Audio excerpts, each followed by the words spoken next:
မိန်းကလေးငယ်လေးတစ်ယောက်လမ်းပေါ်မှာအမိုက်ကောက်နေရင်အနားမှာဒဏ်ရာအပြင်းထန်ရထားတဲ့ခွေးလေးတစ်ကောင်ကိုရုတ်တရက်တွေ့သွားတယ်။တနာလုံးလို့ဒဏ်ရာကိုအသာအရာလေးကင်လိုက်မိတဲ့အချိန်ရွှေရောင်အလင်းတန်းတစ်ခုထွက်လာပြီးခွေးလေးရဲ့ဒဏ်ရာကချက်ချင်းပျောက်ကင်းသွားခဲ့တယ်။ဒီကလေးမလေးဟာကံကောင်းခြင်းတွေအပြည့်နဲ့မွေးဖွားလာခဲ့တာပါဒါပေမဲ့ဘသူမှမွေးစားခြင်းစိတ်မရှိတာမို့လမ်းပေါ်မှာပစ္စည်းတွေကောက်ပြီးခက်ခက်ခဲခဲအသက်ဆက်နေရတယ်ပြီးတော့သူမမှာအနာဂတ်ကိုမြင်နိုင်တဲ့စွမ်းအားလည်းရှိသေးတယ်ဘေးနားကလူတွေကန်ဆိုးတော့မယ်ဆိုရင်သူမကကြိုတင်ခံစားမိလို့အမြဲပဲသတိပေးတတ်တယ်ဒါပေမဲ့လူတွေကနမိတ်မကောင်းတာတွေရှောက်ပြောတယ်လို့ပဲထင်ကြပြီးတကယ်ပဲကန်ဆိုးမှုတွေဖြစ်လာတဲ့အခါကျတော့လေသူမကြောင့်ဆိုပြီးအဖြစ်ပုံချကြတယ်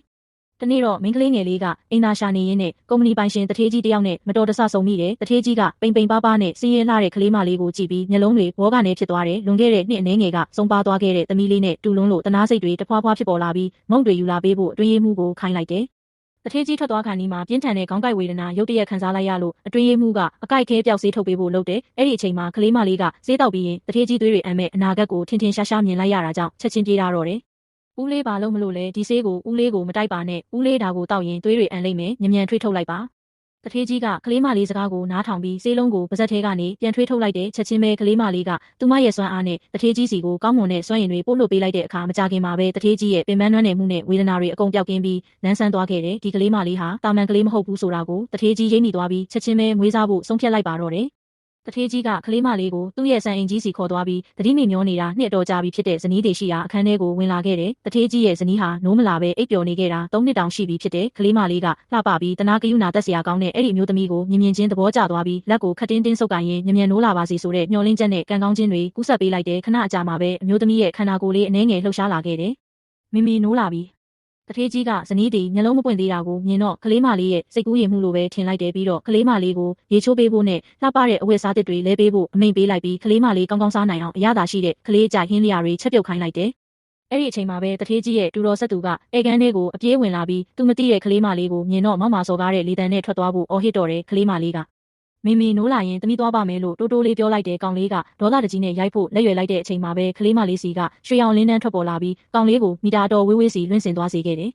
ကောင်လေးရဲ့အဖေကစူညံတန်ကြားလို့ပြေးလာပြီးသူ့သားဘက်ကနေရန်တွေးဖို့အပြင်းထန်ဒေါသထွက်နေတယ်။အဲ့ဒီလိုတင်းမာနေတဲ့အချိန်ခါမှာပဲ3နှစ်တောင်တတိမိမျောနေခဲ့တဲ့အမျိုးသမီးကဖြည်းဖြည်းချင်းနိုးလာပြီးလေကားပေါ်ကနေအမြန်ဆင်းလာကကလေးမလေးကိုတင်းတင်းကြပ်ကြပ်ဖတ်ထားလိုက်တယ်။တထေးကြီးလည်းဇနီးတွေတကယ်နိုးလာတာကိုမြင်ပြီးမြင့်တက်မိကမယုံနိုင်အောင်ဖြစ်သွားရတယ်။ဒီကလေးမလေးဟာကံကောင်းခြင်းတွေယူဆောင်လာပေးတဲ့ယတနာတစ်ပါးဆိုတာကိုအခုမှသူကောင်းကောင်းသဘောပေါက်သွားခဲ့တယ်အဲ့ဒီအချိန်မှာပဲအတွင်းရေးမှုရောက်လာပြီးအစုရှယ်ယာရှင်များအစည်းအဝေးစတော့မယ်လို့အကြောင်းကြားတာကြောင့်တထေးကြီးအစည်းအဝေးသွားဖို့ပြင်ရတော့တယ်ကလေးမလေးရဲ့အနာဂတ်မြင်စွမ်းအားကတကြော့ပြန်ပွင့်လာပြီးတထေးကြီးကားမောင်းသွားတဲ့အခါကားဘရိတ်ပြတ်ပြီးအပြင်းထန်မတော်တဆမှုဖြစ်မဲ့မြင်ကွင်းကိုမြင်လိုက်ရတယ်ဒါကြောင့်တထေးကြီးရှေ့မှာပိတ်ရက်ပြီး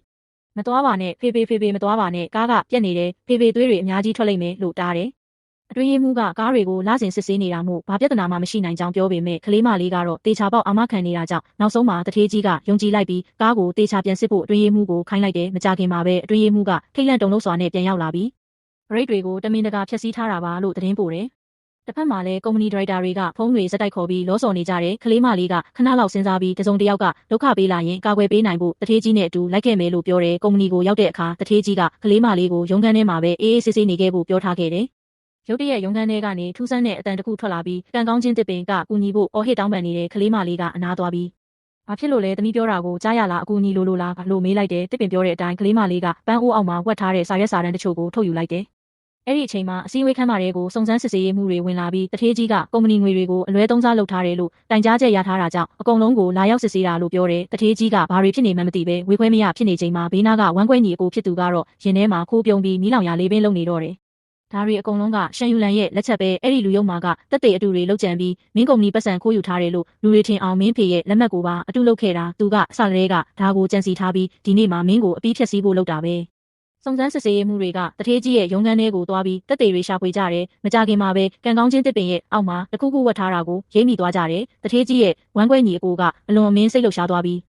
းအဲ့ဒီမှာတက်တွေရှိတယ်လို့အော်ဟစ်ရင်တစ်ပင်စီကိုအမြန်ပြေးသွားတယ်တထေးကြီးကိုအပီးတိုင်နှမြုပ်ပစ်ဖို့အတွက်တက်တွေတွေကိုသူ့လက်နဲ့ကိုယ်တိုင်ထုတ်ယူဖို့အင်အားကုန်သုံးပြီးတစ်ပင်ကိုအမြစ်ကနေဆွဲနှုတ်လိုက်တယ်ဒါပေမဲ့တစ်ပင်အောက်မှာရှိနေတဲ့အရာကိုမြင်လိုက်ရတဲ့အခါမှာတော့သူလုံးဝစွန့်အမြင်တက်သွားပြီးဒါဘာကြီးလဲငါဘာကိုမှနောင်တမရဘူးလို့ပြောလိုက်ပါတော့တယ်